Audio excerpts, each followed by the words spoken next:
Hey guys, welcome back to ArtosisCasts. Today we're continuing this playoff match between Team Terran, right now being led by Hiya, who is up 2-0. This game he's going to be going up against ZhanHun from Team Protoss.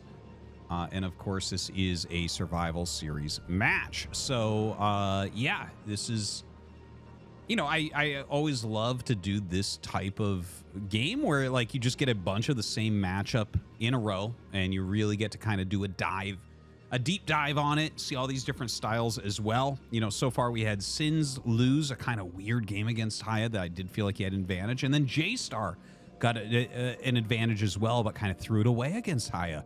Now, can ZhanHun do a bit of a better job here? That's the question. Like, I think he can. Like, ZhanHun is a very good Protoss player. He is the top Chinese Protoss. He's had great results lately. And, you know, it definitely seems like these players can get an edge on Hiya. But then Hiya just kind of does, you know, well, I guess he did two very different things. One, he held like a very bad attack from J-Star. And then in the first game, he actually followed up with a very strong attack after his failed attack there against Sins. So anyways, right now we're on Retro, and Retro being a 4-player map, one of these 12 base maps, it can be very difficult for Terran to play a big macro game here. I feel like if you give up map control and you go into like an upgrade Terran style, it becomes incredibly hard to win on this map, but we'll see how these guys end up playing. Does look like Hiya wants to go for a gasless expansion, which makes a lot of sense to me. I think that's probably the best build on the map. And yeah, he's going to go ahead and scout and actually find ZhanHun first, which is a huge advantage, of course. Anytime you can scout your opponent first, that is very, very strong. So anyways, while we kind of wait for this game to get going, thank you guys for checking out ArtosisCasts. I do hope people are enjoying this Race Survivals playoff series. I'm actually really interested in the Chinese scene. I know some people are just like, oh, only do the Korean pros, and then some people even, you know, some people appreciate some of the lesser known Korean pros or the slightly lower level, like Hiya. Like Hiya, yeah, he's in ASL sometimes, but definitely not all the time, right? Skay, he's right on the edge of being in ASL, you know? Paralyzed, Sins, they're both like right on the edge. But yeah, I don't know. I feel like if, you know, I think a lot of people try to farm top players all the time. You know, it's obviously you get better views if you have like flash on your thumbnail or something like that. But for me personally, I look at that type of thing is kind of boring. It's like great to watch those players, and they are my, you know, the very best players are the most fun to watch for me a lot of the time. But I do feel like it should be mixed up, and in watching players rise adds so much like value to your future of StarCraft, right? Like knowing that I'm going to watch this forever. Like I want to see these players rise. Like I think ZhanHun one day can be an ASL player. Like it might be a while, but I think he's on track, right? So anyways, yeah, I enjoy it. I hope that you guys enjoy it. And, you know, that's why I do mix it in from time to time. All right, let's talk about what we are seeing here. This is a 2-gate range opener. And Hiya has gone for a gasless expansion. So the danger of this is that you don't repair your bunker. Other than that, you're pretty good. So basically, with the gasless expansion, almost like a lot of the time you go into siege mode regardless. Okay, we might see him throw down a second factory here. He actually just throws down the eBay. That's a very quick eBay, so he's playing super, super, super safe. As far as ZhanHun goes, it's just goons with range. Right now, he has 2. He just kind of canvassed the map looking for anything out there. He did miss this SCV, so this SCV could be crucial. I think it's going to try to sneak in for a scout to try to figure out what's going on so he can follow up his defense well. And we'll see if he's able to do that, of course. And this game, okay, we saw Hiya before with the double gas build against Sins, where he was defending against ranged goons, and I was like a little bit negative on it. Here, this is like very good what I'm seeing from him, in my opinion, right? He's going to be able to afford the siege mode and a tank. He might even go armory relatively quickly there and then probably follow up immediately with a gas. But he should be very solid here as far as the defense goes. And you can see he has a lot more SCVs that are mining minerals during this. So his economy is much better optimized, I feel like, than we saw previously. Now, the important number of Dragoons here is 6. Okay, oftentimes when we see Dragoons pressuring a bunker, we talk about 4 because 4 can two-shot a tank. This is really unfortunate. The 2 goons tried to go down the ramp at the same time, and one of them turned around and went all the way back to here. These 2 popped out at the same time. Look how far apart they are. It's like 10 seconds apart, man. That's crazy. Anyways, with 6, if you get 6 here, and he would have 6 here right now. So this is the issue. If he already had 6 here, you step forward and you take bunker shots and you pick off SCVs because it takes 6 Dragoons to 1 shot in SCV. So that is unfortunate. He'll probably do that now. See? So, oh wow, he missed targeted on that first one, or he had a missed shot, which is 1 in 256 shots misses, or maybe it's 1 in 250. But anyways, that's like very, very rare. So he actually ends up killing like, what was that? 3 SCVs. He could have probably gotten, realistically, if this was executed correctly, like if the goon hadn't turned around, that's not really his fault. Like shit like that happens, and you can't watch every single thing. So he could have gotten a couple more, and that would have been good. Obviously wasn't able to do that. That's fine as well. Now, let's try to figure out the state of this game. We have Dragoons kind of doing a containment. Bunker, turret, multiple siege tanks, armory on the way, second factory on the way, 34 SCVs, gas coming up. Everything looks very nice for Hiya. This is all very, very good, high quality. Looking over at ZhanHun's base, he has his natural nexus up. He's only down a couple workers. Third nexus finishing. Robo on the way. Citadel on the way. Oh. Is this going to be DT drop, or is he going to rush up to Arbiter? Now, I've talked a lot about Retro and Retro Terran versus Protoss. Arbiter is probably the best build here, and I've talked a lot recently about the fact that Arbiter should shift back into the metagame because of 5 and 6 factory builds being so prevalent currently. And don't forget, like, I do all super recent games on the channel these days. Like, occasionally there'd be like some gem that's a little bit older that I'll throw up there or whatever, but for the most part, anytime you're watching a game, if you're watching it close to the release date, it's super, super recent, like within days oftentimes. Anyways, the Stargate coming up and the Templar Archive. So ZhanHun is going to be going into Quick Arbiter off 3 base. And when you play against this, instead of something like the 5 factory, the 6 factory, it is generally better to just expand right away. The reason for this is you can't really hit a timing attack. Now, you'll actually have a stronger army. Like, Hiya will probably have a better, higher quality army than ZhanHun. But the problem is going to be, notice how he has no scanners, right? He will get them before he moves out. Watch, he will. But he will not have enough scanners to stop the Arbiter from eventually breaking the push. This happens like when it's 5 or 6 factory going up against Quick Arbiter. He'll probably get to here. Like, look, we'll see which direction he wants to go in. He'll get slowed at various areas, but he'll get up to here, and maybe he even starts to get up to here. And this is the area where ZhanHun has to focus that he doesn't get a turret down, because just the act of the Arbiter cloaking Zealots and running them in, like, you just have to utilize too many scans.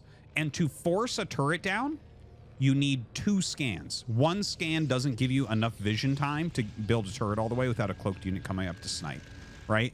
So these are all really important things that I'm mentioning right now that I think we're going to see come into play. Notice the Academy halfway done. He'll probably, yep, builds a turret here. This is always good if you're going to do a quick factory push like this, to set up a turret in front of your actual choke as kind of like, this is where we rally first and then we go from here, rather than we collect everything here and go.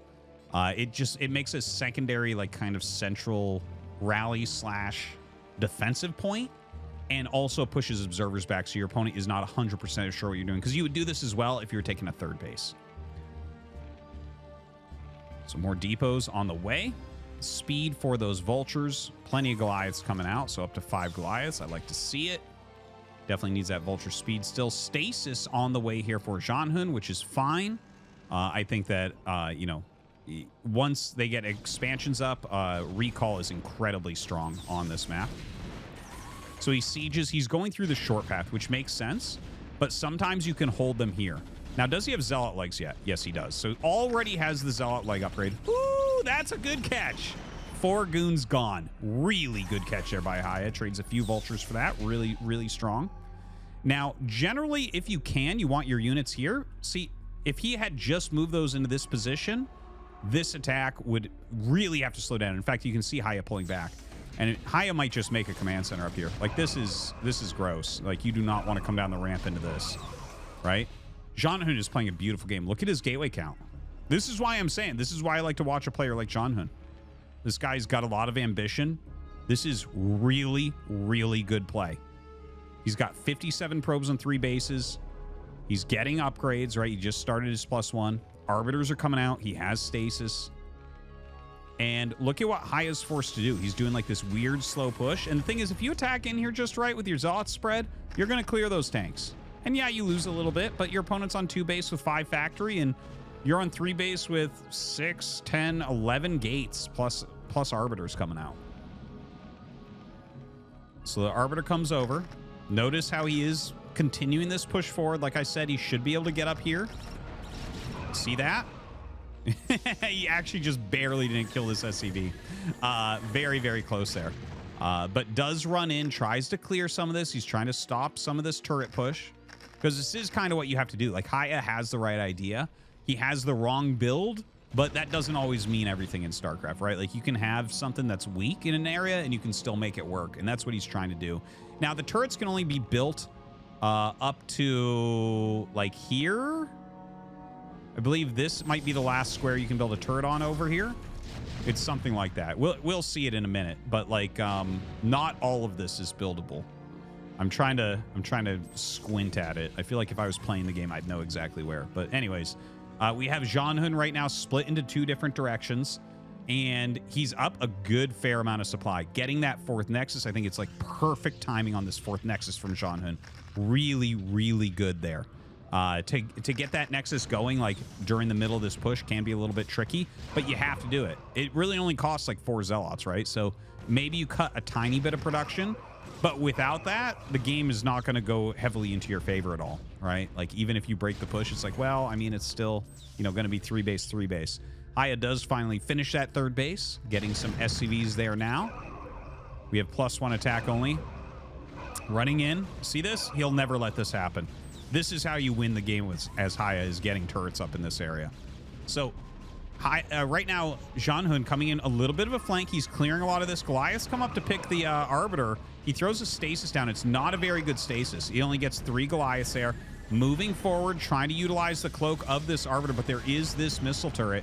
Kind of a sloppy engage here. Loses both of his Arbiters, but the amount of Zealots coming in is pretty significant. Some of them get hit by mines here, but all the tanks on the low ground are going to be cleared. I don't think he can break all the way up.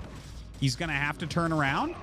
But you know what? If you break everything on the low ground, you're pretty happy with the position generally as Protoss. To push them back up into here, it's like, okay, yeah, you have no, like, to try to attack again, he has to do the same thing. He has to do the same thing. He doesn't have the type of army or the army size that can just roll through things. So he's going to have to come down, leapfrog tanks, maybe build some more missile turrets, continually scan as arbiters are trying to pick things off, right? Very, very annoying stuff here for Hiya. We have, once again, ZhanHun running in. This is a little bit more wasteful, but he is trading with tanks reasonably well. Ends up losing an observer there as well.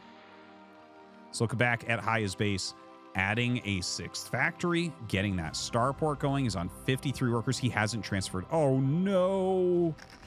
Oh, that's brutal. He should have transferred a while ago. That's some missed income for sure right there. So definitely a bit of a mistake during all of that micro. Going up to the 12th gate. Another gate up here. Probably throw a few more up here as well. 3 cannons already, so the 3 vultures can't really do anything.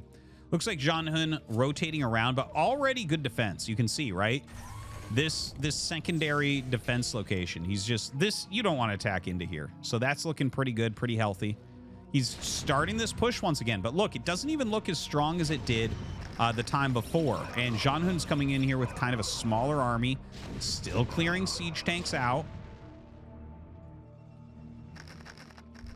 Yeah, ZhanHun is, like, the thing is, you can look at this, and the worker count's pretty close. It's 3 base against 4 base. the supply is not that off, right? Like 148 against 117 is not necessarily bad for Terran, but I feel like ZhanHun is playing just right. He's like doing it. He's doing it just correctly. Like every move he's making makes a ton of sense for this map. You know, he's kind of zoning out the center still. He's only breaking this when he needs to. He's not being wasteful attacking in. And, you know, getting more bases set up right now. Right? Getting this one set up. Ooh, 2 siege tanks snuck around here. This is a big moment for Hiya. This actually could make a difference. See, this is only Dragoons coming up. We don't have a shuttle. We don't have Zealots. So, like, coming up this ramp against mass Vulture siege tank could be a little bit messy. Moves into position to be able to hit that Nexus. Gonna try. Well, he doesn't have that many mines left, actually. He has, like, no mines left on these Vultures. So this will come up, but he's killing off a lot of the probes. So this is a great move from Hiya. Really, really needed what we just saw from our Terran Pro. You know, the 5th Nexus he sees coming up. And, like, killing all those probes makes it so that even though there's this many Nexuses, the economy is not so great. Now, the economy will recover for ZhanHun quicker than a lot of people would anticipate. But it does open up a window here. And you can see Hiya trying to utilize that window. He's bringing his siege tanks down. He's taking this low ground very strongly right now, rallying a lot of units, but ZhanHun immediately getting on top of it. Don't forget, he has like 12 goons that are not even here right now in his army. But getting on top of some of these siege tanks, he is picking some of them off, pushing it back. If you keep this level of cost efficiency as Hiya after you kill that many probes, it's very, very good. We'll see if he's able to continue that. He's got a lot of units over here. I think it's time to pull everything down to the low ground. If you're falling back up to here, like, your opponent's going to overwhelm with 5 base. I think, and you can see right now, ZhanHun's kind of pushing him back up onto that high ground. A good way to look at it is when you have 3 base Terran playing against the new 5th Nexus of Protoss, you have 2 options. Number 1 is to pull off a very good attack. So either you've kind of been building to an attack, which is what this is, and you pull it off well and punish them before the 5th base kicks in, or you take a 4th base, because as they take their 5th, you should be taking your 4th if you're not going to be dealing massive amounts of damage to them. Otherwise, 5 base will run 3 base dry, right? Like that's kind of like what it is. If they're only 1 base up, it's really not an issue. Kind of once you get to 4 bases, Terran, you can afford everything. But we don't see that 4th base being taken. Hasn't started a command center anywhere else. So it is the push, right? And he doesn't have the probes there yet. So there's still time for this push. It's not, the game is not over yet, right? Like, we're very close in supply. Hiya can still win this. It is a possibility, but he needs to do it quickly. He needs to do it really well. And I think he's got a good line here. Missile turret, science vessel, bunch of Goliaths. And I believe he does have EMP as well. So if he can push up, right? This is the area where you start to see this game go more towards Terran. If he can set up here, get a couple missile turrets, kill this base, maybe kill this base, right? Cut off these gateways from easily reinforcing if you attack up here. Of course, with recall, you can reposition those armies pretty quickly. So we'll see if that actually comes into play. That was a fantastic EMP from Hiya. ZhanHun right now rotating his army that's on the map through his 3rd base to come into position. Looks like he wants to fight for this area. He's not going to give it up. He could, like, that is another way you could play it. You could give this up and maybe try recalls or just denying a 4th base and holding your main in the top left, that type of thing. But here we go. He's starting to push out. No, decides to turn around. Very healthy line of siege tanks. Definitely want to see these unsieged and brought down. I really think he needs to bring every unit he has to the front and force an engagement over here and win that engagement. I think that turns into a, if he does that, if he wins that engagement, that becomes a win for Hiya pretty quickly, I think. So pushing forward right now, some goons coming down, just trying to slow everything. Oh God, a recall. We hit a recall over here on this 3rd base. This is kind of what we have been waiting for this game. Eliminates those 4 tanks that were on that high ground I was talking about before. This is slowing everything down as well. You can see Hiya has to come back and clear this all out. So right now, ZhanHun, you know, he doesn't deal a lot of damage economically, but he is slowing the push still, which is important. We have a ton of gateways producing. He's got the probes. You can see now. He's got the full 5 base. So Hiya needs to think about his next move. Like, is this push quick enough? Can we get up here and shut this down? Does he need to take the 4th base right now? You know, he's got 3 add-on, 4 without, so 7 factory. Not a bad amount, especially with such like rapid trades going on. But ZhanHun continues to control the map overall. He's got this middle area. Ooh, this is a little bit sloppy here from Hiya. It feels like the Zealots are getting a much better trade than they necessarily need to. You know, with those, well, with that EMP coming in, that's pretty nice, but nothing else to support. So the Zealot doing huge amounts of damage. Ooh, loses his detection and thus a few extra siege tanks for free here. Almost up into that very important position. ZhanHun continues to push in and try to punish. Ooh, a nice mine. Takes out a couple goons there. Hiya, not a lot of anti-air here right now, unfortunately. You can see trying to utilize some of these cloaked units. And you know what? He just GG's, realizing he's not going to break ZhanHun. I think that was a beautifully played game from ZhanHun. And that means that Team Protoss gets their name on the board.